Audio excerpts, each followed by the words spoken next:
Hi, my name is Siddhant and I'll be your interviewer today. To start, could you please introduce yourself and tell me why you are a suitable candidate for the job? Certainly, my name is Veena Nair and I have a strong background in both front-end and back-end development with a core focus on Python and Django. Now, my journey to full-stack development started during my college days when I discovered my passion for coding and various other web applications. For this, in order to increase my skills and knowledge, I enrolled in for a 6 months intensive course in Ethan's Tech, wherein not only I learned different theoretical concepts but also practical applications as well. Here I learned a lot about components like HTML, CSS, JavaScript, as well as frameworks like Django. Also, I gained a lot of experience through the hands-on project that was provided by them. For example, I worked on a scalable e-commerce website wherein not only the front-end components were discovered but also with the help of back-end services as well. And apart from that, our main aim was to actually give the user a seamless experience through this website. And apart from that, we've also worked on a social networking site. The second project was working on a social networking site wherein we gave them the authentication process, user authentication process, then giving them real-time data updates as well. Lastly, we also worked on the user interface as well. And we learned a lot through these hands-on projects as they also gave us a chance to work on the theoretical concepts to actually apply them in real life as well. In addition to technical skills, I also believe in learning and updating myself according to the industry trends. For that, I participate in different coding hackathons or do any online courses as well, which helps me stay updated and learn new things about the industry. So I think because of my continuous learning and my dedication, I am a suitable candidate for this position, and I feel that I can bring in a lot of innovation to the team as well and help them build scalable web applications. Please explain the concepts of virtual environment in Python and why are they useful.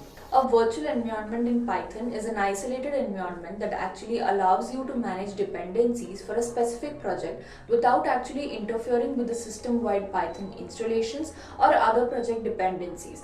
It is created using virtual environment. It also has a lot of benefits, like first is the dependency management, wherein you can ensure that each project can have its own set of dependencies, avoiding conflicts between the different packages which is required by different projects. Then is the reproducibility. It makes it easier to replicate the development environment across different machines or when setting up a project from scratch. And last would be the isolation, wherein it helps to keep the global Python environment clean and uncluttered. Now, for creating a virtual environment, you can use like the following command, wherein which is Python mvnb my environment, and in order to activate this, you can use this source. Please explain the concept of version control and its significance in software development. Version control is a fundamental concept in software development that significantly enhances the efficiency and the reliability of the development process. Now, version control is a system that actually records the changes to a file or a set of file over time, which allows you to recall the specific versions later. Now, this capability is very important so that we can track the evolution of a project and manage collaborative efforts among the developers. The most commonly used version control system today is Git, which has become the standard due to its distributed nature and obviously the robust feature set. Now, talking about the importance of version control, first is the collaboration. So with version control, it facilitates seamless collaboration among the team members by allowing them to work on different parts of the project simultaneously without the risk of overwriting each other's changes. Now, this is achieved through a branching mechanism where each developer can work on their own specific branch independently, and once their work is done, all of it can be merged back into the main project, ensuring that all of the contributions are integrated smoothly. Second would be history tracking. So with version control, every change to the code base is recorded, providing a detailed copy and a detailed history of the project's evolution. Now, this history also includes who made the changes, when it was made, and why it was changed. So this feature is very important during troubleshooting, because whenever such issues happen, it allows the developers to actually pinpoint when a problem came in and revert back to the previous if necessary. Third is the branching and the merging. Branching is a very powerful feature because it allows the developers to create separate branches for new features, bug fixes, or experimental ideas without actually affecting the main code base. So once the work or on a branch is complete and it is tested, then it can be merged back into the main branch. This workflow actually ensures that the main code base remains stable while actually managing all of the multiple features of developments. Now, talking about the last point, which is the backup. So version control system act as a very important backup because for the main project's code base. Now, by storing the entire history of the project, including all of the changes and the different versions, it provides a safety net against all of the data loss. So if any catastrophic event occurs at any time, such as hardware failure or accidental deletion, the project state can actually be recovered from the version control system. And a typical workflow includes a lot of different key commands that facilitate version control operations. First is git init, which means that it initializes a new git repository. Next is the git add, which actually stages changes in the working directory for the next commit. Then is git commit, which actually records the stage changes in the repository's history with a descriptive message. And then we have git push, which actually uploads the local repository content to a remote repository. And last would be the git pull, which actually fetches and integrates the changes from a remote repository into the local repository. Describe the typical workflow of a full stack developer while starting a new project, and what technologies do you think are used in a full stack development? The typical workflow for a full stack developer starting a new project involves a lot of key steps. The first is a requirement analysis, where you understand the project requirements and its scope. Then you obviously plan it, where you design the system architecture and choose the technology stack. Then we create the setup, wherein we initialize the version control with Git, create a repository and set up a virtual environment. Next is the backup development, which has database design, wherein you choose and design the database schema. And then you have API development, wherein you use frameworks like Django or Flask to create RESTful APIs. Next is the front-end development, which has UI or UX design, which uses tools like Figma for mockups. And for development, it uses HTML, CSS and JavaScript. Mostly frameworks like Django or React are also used. For integration, you connect the front end with the back end. For the testing, you write and execute the unit test, end-to-end test and the integration test. Lastly, it is deployment, wherein you deploy the application using platforms like AWS or Docker. Now for this, the kind of technologies that we use are first, for the backend, we use Python, we use Django, we use Flask or MySQL. For the front end, we use React, we use Angular, we use HTML and CSS or JavaScript. For version control, we use Git, GitHub and GitLab. For CI/CD, we use GitHub Actions, and for deployment, we use AWS and Docker. Please explain the concept of model view controller architecture and how is it implemented in Django? The model view controller architecture is a widely used design pattern that actually separates the application into three interconnected components. First is the model, then view, and the controller. This separation actually helps to manage the complexity of the applications. It also promotes the organized code and enhance the scalability and the maintainability. In the context of web development, particularly with Django, this pattern can actually ensure a clear division of the responsibilities. Now, for talking about the MVC architecture, for model, the model component actually represents the data and the business logic of the application. It is actually responsible for handling the data related operations, including retrieving, storing, updating information. Now, this actually interacts directly with the database and contains the rules for how data can be manipulated and validated. Now, talking about view, the view component is actually responsible for the presentation layer and the user interface. So it displays the data to the user and defines how the data should be presented. Now the view can actually ensure that the information from the model is rendered in a user friendly way, often through templates or UI elements. Lastly, the controller. So the controller actually manages the user input as well as the interaction. So it acts as an intermediary between the model and the view, processing user actions, updating the models, and deciding which view to display. Now, the controller actually ensures that the application responds appropriately to the user actions, such as form submissions or button clicks. Could you please explain Django's ORM and how does it simplify the operations of database? Django's ORM is a powerful and intuitive way to interact with the database using Python code instead of raw SQL. Now, this maps Python classes to database tables and Python objects to rows in those tables. This layer allows the developers to actually write database queries using Python syntax, simplifying the database operations. Now, this has a lot of advantages like ease of use, so it allows you to perform complex queries without writing the SQL. Then is the portability, wherein it makes it easier to switch databases as the same ORM code can work with different database backends. And last would be the security, wherein it protects against SQL injections by using parameterized queries.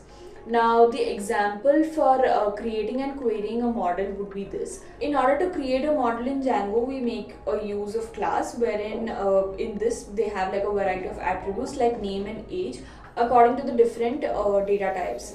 In order to use this model, we will be creating a new view. In this view, we will define the object with the name and age specified in it. And in order to save this data, we will use the save function. In order to view all of the students, we will be using student.object.all, which will be in the student variable. For example, we have a lot of students and we want information of each and every student. For that, we will be using for loops. We will print names of all the students. What is a relational database and how does it differ from a NoSQL database? Also, I would like you to write a query to fetch all the records from a table named students. This has schema. So in schema comes the relational database, which has a fixed schema that requires predefined table structures, which ensures that the data consistency is there and the integrity is maintained. Now, second would be the NoSQL data structure. So basically it offers a flexible schema that allows for the storage for different data types and structures, and it actually accommodates evolving application requirements without actually needing to alter the schema. Now, talking about the ACID compliance, first is the relational database, which typically supports the ACID transactions, which is atomicity, consistency, isolation, durability. So now this actually ensures that the data is reliable and consistent and the data operations are working smoothly. Then is NoSQL database. So often it actually prioritizes the scalability and the performance, which actually may result in sacrificing some ACID properties. Now, many NoSQL databases actually provide eventful consistency instead of immediate consistency. Last would be the query language, wherein it has relational database which uses structured query language, which is SQL, for defining and manipulating the data. Now, SQL is a very powerful language that actually provides comprehensive commands for querying and managing relational data. Second would be NoSQL database. So it uses various query languages depending on the types of database. For instance, MongoDB uses its own query language based on JSON, while traditional databases uses SQL. Well, how do you handle database migrations in Django? Migrations in Django are used to track and apply the changes to the database schema based on modifications in your models. Now, this process involves creating the migration files that represents the changes and then applying these migrations to update the database. Now, I will give you an expanded overview of the steps that is involved. First is to make the migration. Now, here in this step, it actually involves detecting the changes made to the models and creating migration files that actually describe these changes. So Django automatically generates these files, which can include instructions for adding new fields, altering existing ones, or creating new tables. Now, the command that is used is python manage.py make migrations. Now, running this command scans the models in your application and generates the migration files that outlines the changes. Now, for example, if you add a new field to the model, Django creates a migration file that includes the SQL commands needed to add to the field to the corresponding database table.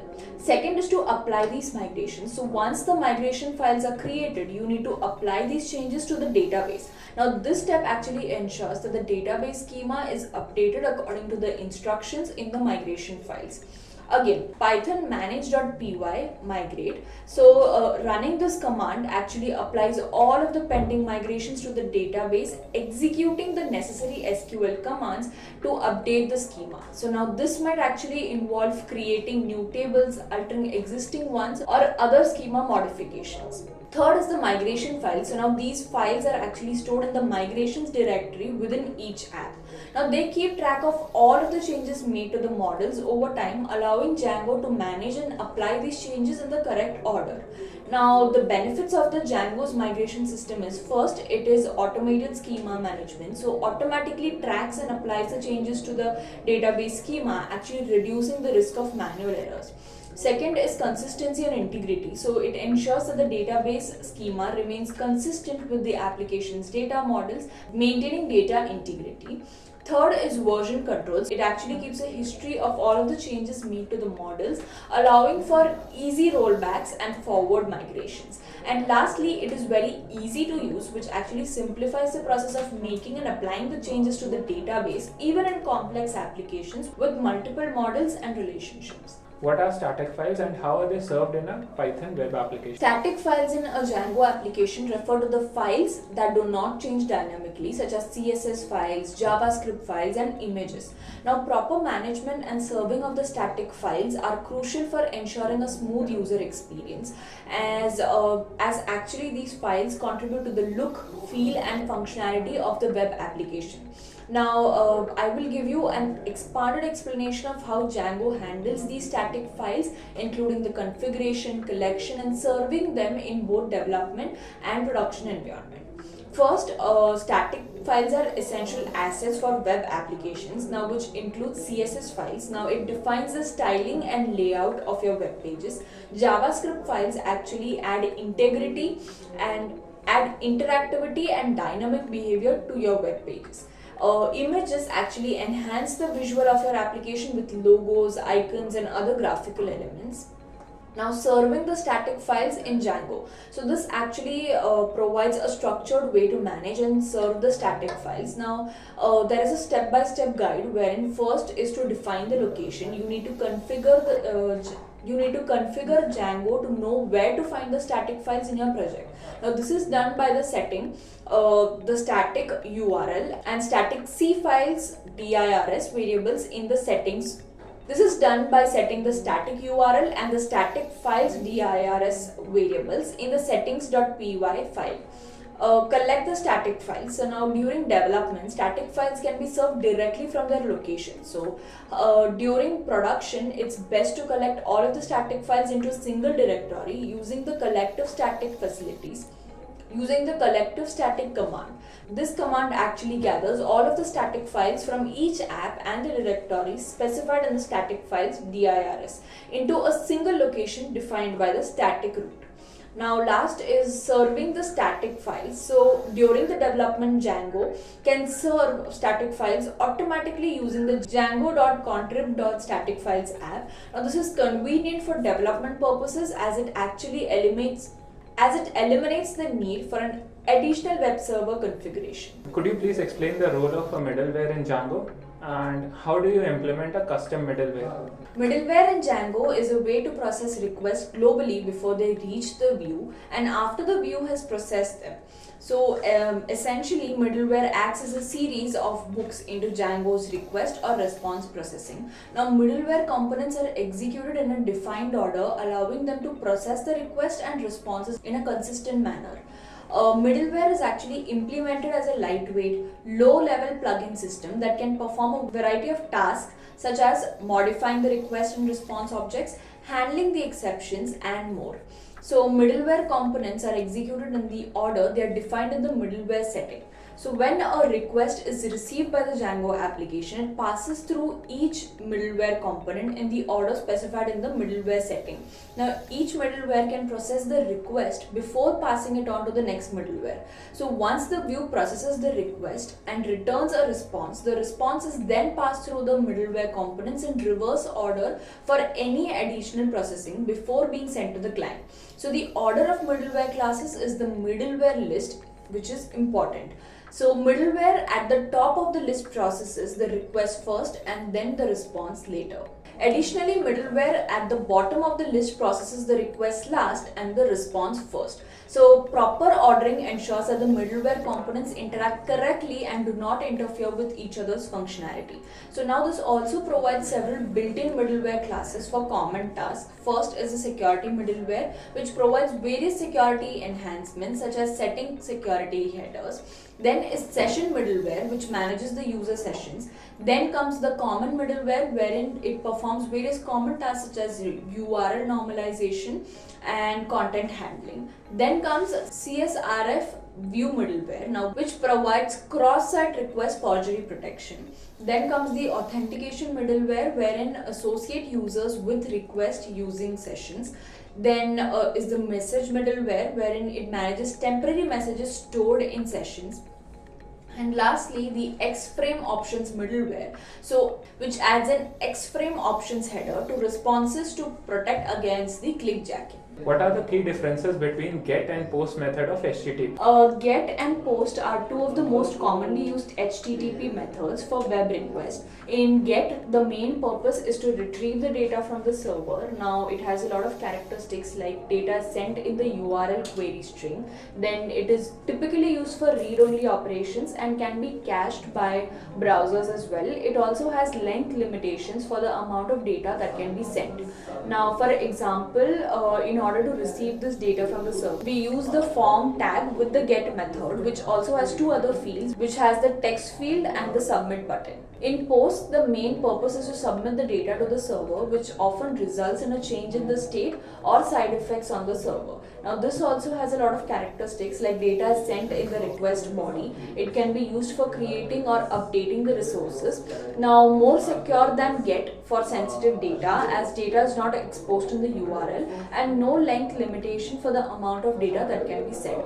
Now again, as example, in order for the post method, we have the form tag with the post method, which has different fields like text, password and submit button. What do you mean by responsive web design, and how do you ensure that a website is responsive?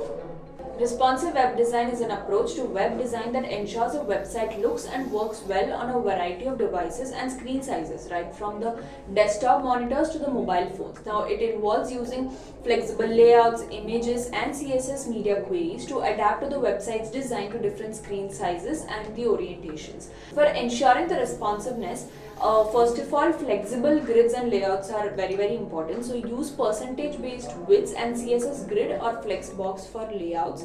For the responsive images, you can use CSS to ensure that the images scale with the layout, and use CRC8 for different image resolutions. And lastly, for the media queries, you can apply different styles for different screen sizes using CSS media queries. For example, so in this media query, we have a container for which the maximum width is only up to 600. For that, we've also mentioned the flex direction over here. Now the tools that is used, first of all, frameworks. Use responsive frameworks like Bootstrap or Foundation. And for the testing, test the website on multiple devices and screen sizes using tools like Chrome DevTools. What are the CSS preprocessors and how are they used? So the CSS preprocessors are scripting languages that extend the CSS and compile into regular CSS. Now they allow the developers to actually use variables, nested rules, functions and more, making the CSS actually more maintainable and reusable. Now for example, a specific color is always mentioned, which is allocated to the whole web page. Over here we save it as a primary, so that directly go in with the name of primary rather than checking the color code of the page. Now talking about the benefits, this has variables which is store values like colors, font sizes and variables which can be used for reuse. Talking about nesting, we can nest the CSS selectors to reflect the HTML structure. talking about mixins, we create reusable chunks of CSS. And lastly, for the functions and operations, we perform calculations and use the functions for dynamic styling. So this concludes the set of technical questions in this interview. Do you have any questions for me? Yes, thank you. Apart from this, I would like to know about the team structure in your company, as well as what kind of projects would I be working on if I join. Apart from that, I would also like to know about the opportunities for continuous learning and the scope of professional development as well in the company.